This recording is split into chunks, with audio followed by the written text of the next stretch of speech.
नमस्कार सभी को। हम इस वीडियो में सुनेंगे धर्मराज जी की कहानी। एक बुढ़िया माई थी, वह व्रत नियम बहुत रखती थी। एक दिन भगवान के घर से यमदूत लेने आए। बुढ़िया माई यमदूत के साथ चली गई।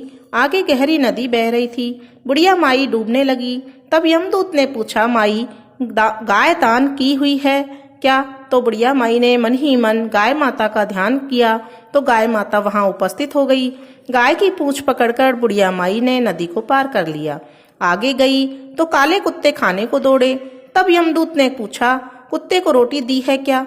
तो बुढ़िया माई ने मन ही मन में कुत्ते का ध्यान किया तो कुत्ते चले गए। आगे चली तो काले कौवे बुढ़िया माई को चोंच मारने लगे। तब यमदूत ने कहा, ब्राह्मण की बेटी को सिर में तेल लगाने को दिया या नहीं?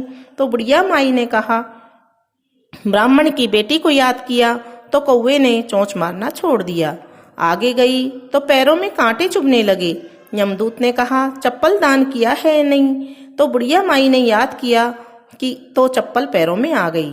आगे चली तो चित्रगुप्त जी ने यमदूतों से पूछा, आप किसको ले आए हो? यमदूतों ने कहा, बुढ़िया माई ने बहुत दान पुण्य किए हैं, लेकिन धर्मराज जी का कुछ नहीं किया, इसलिए आगे के द्वार बंद हैं। तब बुढ़िया माई ने विनती की, मुझे 7 दिनों के लिए धरती पर जाने दो। मैं इन 7 दिनों में धर्मराज जी की कहानी सुनकर उद्यापन कर वापस आ जाऊंगी।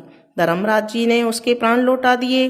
धरती पर बुढ़िया माई के शरीर में जान वापस आ गई। सभी लोग बुढ़िया माई को जीवित देखकर भूतनी भूतनी के चिल्लाकर भाग खड़े हुए। बुढ़िया माई अपने घर आई। बेटे बहू से कहा, मैं भूतनी नहीं हूँ, मैं तो धर्मराज के कहे अनुसार वापस आई हूँ।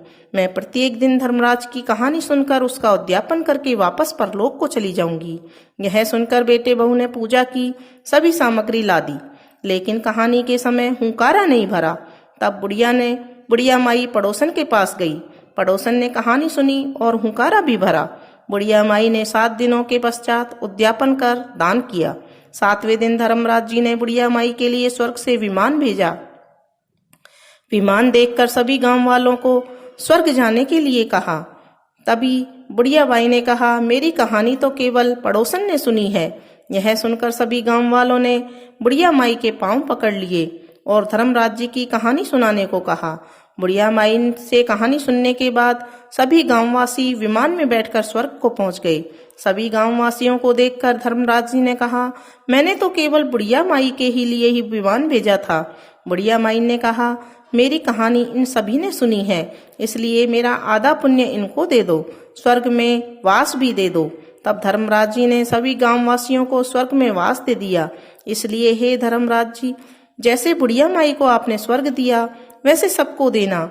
यह कहानी सुनने वाले को, कहने वाले को और कहते कहते हुंकारा भरने वाले को। बोलो धर्मराज जी की जय।